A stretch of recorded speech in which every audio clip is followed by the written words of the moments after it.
important that we do remain seated all throughout our safari. If we have little ones sitting on laps, that is okay, but they do need to remain fully seated on their bottoms in the laps they are currently in. No standing up, no seat swapping, no child swapping of any kind is allowed on our safari. We're also going to want to make sure we keep our hands, arms, feet, and legs inside of the truck at all times. If we have loose items, we'll want to hang on to those. And if we've got food on board, we're going to want that wrapped up and put away.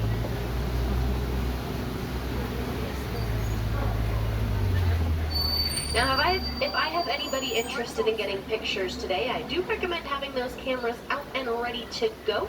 I can stop for most animals, but I can't stop for all of them, and I can't guarantee they're going to stop for us. So having those cameras ready is going to be most ideal. And we'll be hanging out here for just another moment. I just need that light up to the right of me to light up solid. That's going to be the warden sending us the all clear sign that we are ready to head on in and get our safari started. Ooh. And there it is. Now we'll be starting our adventure in the Little Ituri Forest. Forest animals are very well known for being good at camouflage, so let's keep our eyes wide open and see what we can find.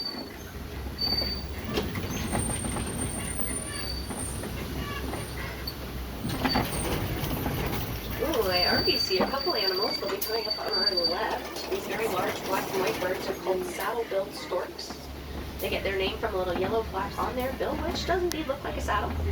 They get to be about 5 feet tall, and they've got about a 9-foot wingspan. Okapi. Up on the right side, though, I see an okapi. Now, the okapi are very shy forest animals. They spend so much time hiding in the forest that we're actually not sure how many okapi there are in the world. But one thing we do know about them, the okapi is the only living relative to a giraffe. They've got a very similar anatomy to a giraffe. They've also got a prehensile tongue like a giraffe. Prehensile means finger-like. They use that tongue to get all the foods that they like to eat. And coming up ahead, I do spy one of my favorite animals, and he's looking pretty majestic, if I might add. African rhino, it sounds like. Oh, there he is. Now looking up to that left side, I do spy a black rhino. Now, as far as rhinos are concerned, the black rhino is going to be one of the smaller subspecies of rhinos, but they can still get to be about 3,000 pounds. You might notice that black rhino's kind of hanging out by himself, too. The black rhinos are very solitary, kind of prefer their alone time. Such a good boy. Coming on our right side, I see some large red forest antelope. These are bongos. And notice these bongos have some horns. For the bongos, both males and females will have horns. But male bongos are much larger and a much darker red, almost brown coat color. And my friends, as we are going through this reserve, we do want to make sure that we are not making any kissing or whistling sounds at these animals. This is their home, so we do want to be respectful as we're going past.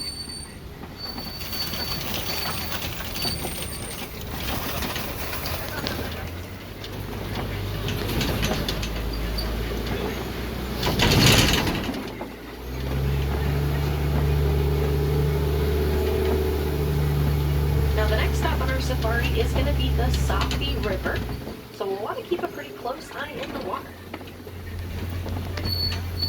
Hippos, most likely. Hippos. And I see some looking out across the river, but I see some more further up the river. I see some pretty big white birds. Now I know they're big white birds, but their name is the pink-backed pelican. They get that name because during their mating season, the feathers on their backs turn a light shade of pink. Now, pink-backed pelicans are colonial nesters, so that means they nest in group pairs. Anywhere from 20 to 500 pairs will nest together. Looking in the water to our left, I see some Nile hippos.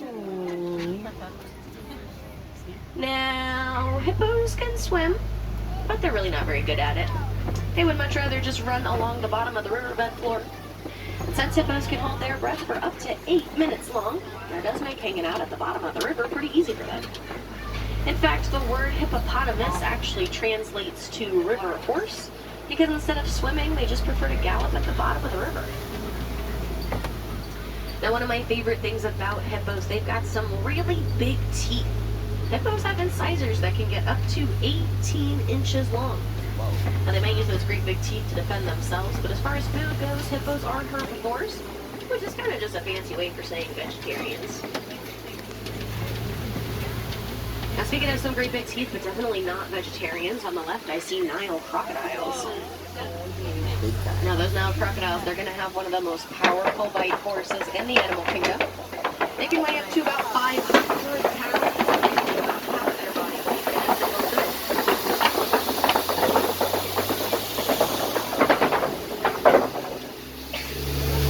Now, those Nile crocodiles, they will also use their big, powerful jaws to be very good parents. When they can sense that their eggs are going to start to hatch, they're going to take those eggs, put them in their mouth, and toss them around gently to help their babies hatch out. And then once those babies have hatched, if mom suspects that there's any danger in the area, she's going to scoop her babies into her mouth and carry them off to safety.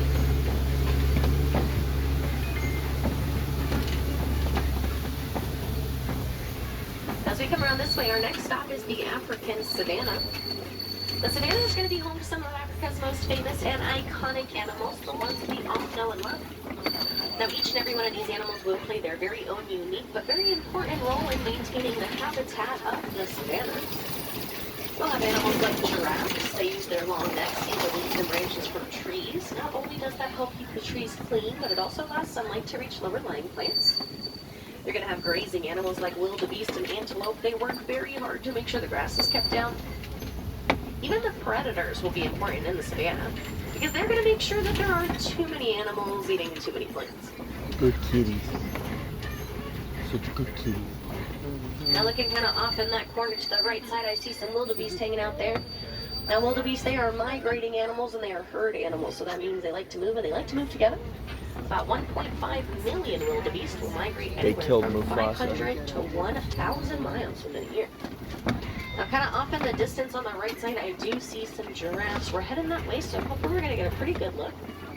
Now, a group of giraffes, they're called a tower. Giraffes are the tallest living animal. They can get anywhere from 16 to 20 feet tall. But a pretty cool thing about giraffes, they've actually got the same number of vertebrae in their neck as we have in ours. We have 7 cervical vertebrae. They also have 7 cervical vertebrae. But theirs are going to be a bit bigger than ours.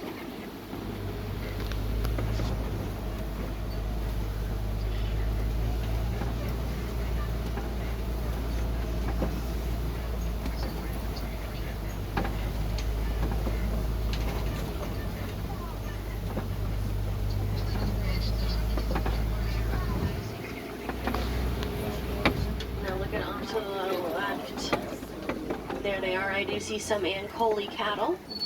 Sometimes they're referred to as Watusi cattle because they were bred by the Watusi tribe in Africa. Back in Africa, those cattle are actually seen as a symbol of wealth. Looks like we'll be catching up to some of those giraffes.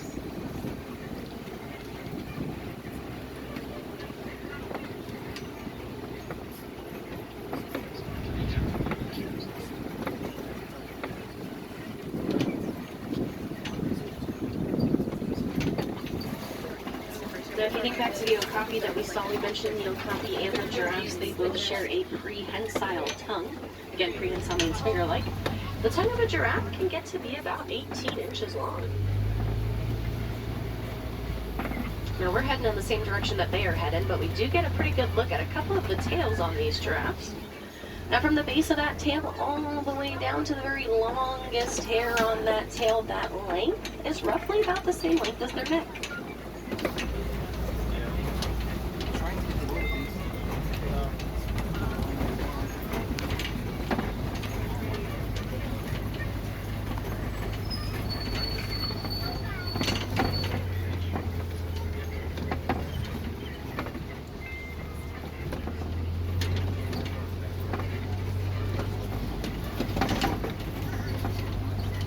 This will be a little bit tricky, but looking up to the left side there, I do spy a very large tan antelope kind of hiding in the bushes. That is an eland. It's very tricky to see. Eland are one of the largest antelope. They get to be about 6 feet tall at the shoulder. Now, if you take a look at the spots on these giraffes, you're going to notice they're a little jagged. They kind of look like broken glass. That tells us that these are Maasai giraffe. However, that coat pattern will be unique to each individual giraffe. Also, looking up to that right side, I see some pretty small tan and white antelope laying down. Those are springbok. Now, those springbok are going to be one of the smallest antelope, but they get their name because they can sprint straight up in the air about 6 feet high. Another pretty fun fact about giraffes. Giraffes just so happen to be very good at taking power naps. Giraffes only sleep for about 30 minutes a day. And they don't even do it in a single sitting. They do it in spurts for several minutes at a time, all throughout the day. That'd be efficient.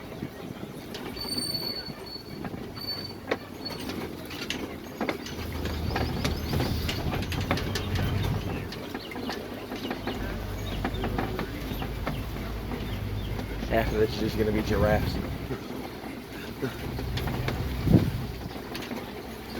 Very majestic.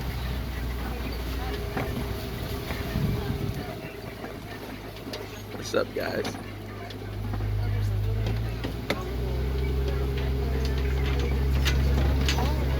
There's going to be a giraffe pretty close to our right here. The other right. Now this is kind of a hill, so I can't quite stop, but I'll go as slow as I possibly can. Hey, buddy. But also looking towards our left side, I do see an African elephant. Ooh, elephants. Now a full-grown adult African elephant can weigh up to about 13,000 pounds. And we can see it right there. Now being so big means that they need to eat a lot of food. Full-grown adult elephants can eat up to about 300 pounds of food in a day. You know, elephants do a whole lot of things with their trunks. They've got about 40,000 muscles within those trunks, which is more than we have sitting on this truck. Oh, and I do see a very small sprout. Look at the baby! Oh. Ooh, look at the little guy. Now that little one there is still learning how to use her trunk, but when she becomes full grown, she's as big as mom, she'll be able to fit about 8 liters of water within that trunk. So if you think of like a 2-liter bottle of soda, a full-grown adult elephant can fit up to about 4 of those in their trunks. Ooh, it's a good elephant. Flamingos. Now coming along this way to our left, we got flamingos. These flamingos here, they are greater flamingos. They're the largest flamingo species and the palest pink. They get their pink color from the shrimp and brine they like to eat. Those are both very rich in beta-carotene, which gets absorbed through their feathers and comes out that pink color. Now when flamingos are born, they're actually born kind of a whitish gray color. They develop their pink over time, usually reaching their full pink potential at about 2 years of age.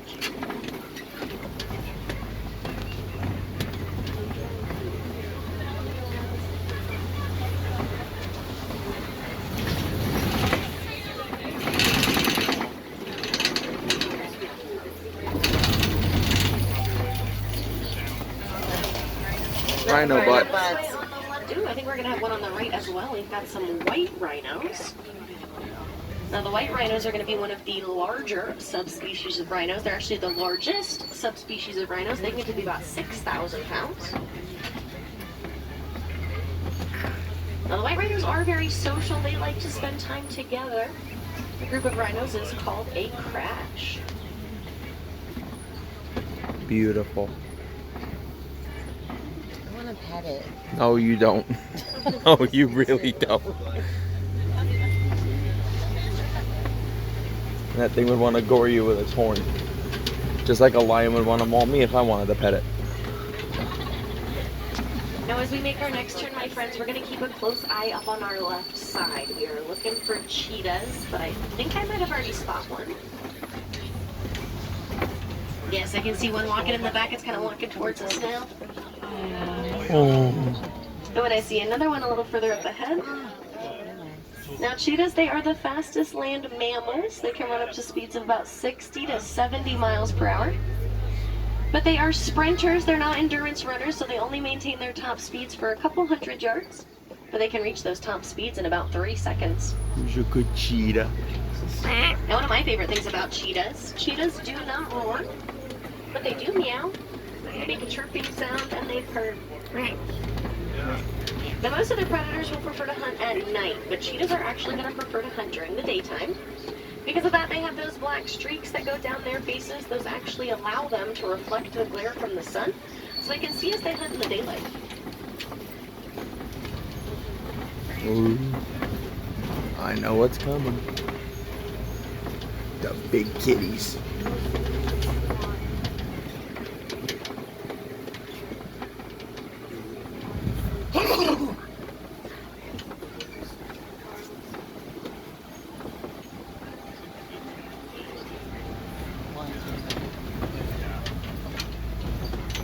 Looking to the left, I do spy the big male lion. Ooh, he's sleeping.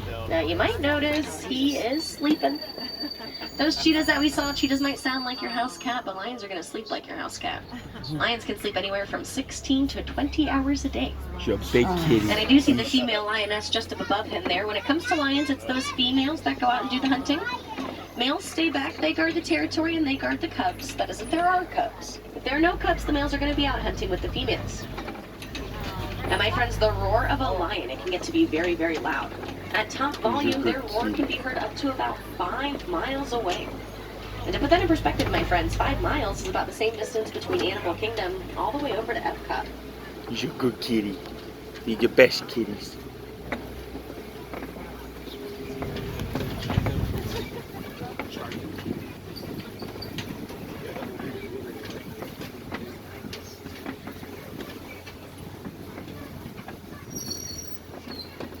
Looks like we're going to have another look at the white rhinos coming up on our right side.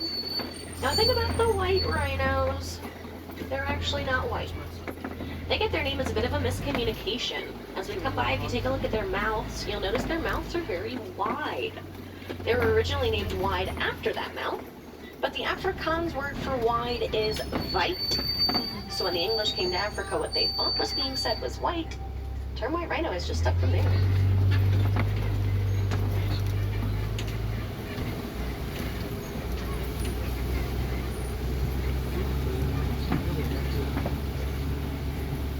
Now, I did not see the ostrich. They can be a little tricky to find sometimes, but on the right side there, I do see some ostrich eggs.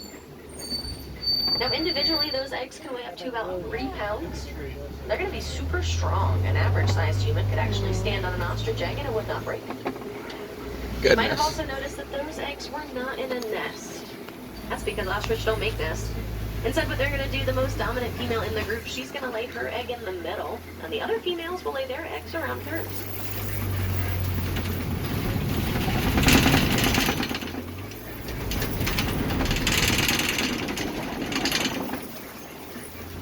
As we come around this way, we'll see some animals that look a little more familiar, but they're still just as important in maintaining their ecosystem. They like to eat a lot of undergrowth that other animals don't like to eat. I see some hanging out on top of the hill there. We're looking for Nigerian dwarf goats. Now, they're a miniature goat that come from West Africa, and these goats are pretty great because unlike other dairy-producing animals, they're pretty small, so they don't take up a lot of space and they don't take up a lot of resources. However, their milk can still be made into a number of different products, anything ranging from butter to cheese. You can even make soap out of it. And my friends, right next door to us here at the safari, we've got a train that will take you over to Rafiki's Planet Watch. Over there, they have an affection section where you actually get an opportunity to pet some Nigerian dwarf goats, as well as some other domesticated animals. There'll be a bunch of other fun activities to participate in while you're over there. But one very important thing to mention, my friends, the first train to take you to Rafiki's Planet Watch will be leaving at 9:30. The last train will be leaving at 4:30. So if you're wanting to add that to your day, you're going to want to plan accordingly. But the trains do leave about every 5 minutes, so there will be plenty of them going throughout the day. Now, unfortunately, my friends, my safari is coming down to an end.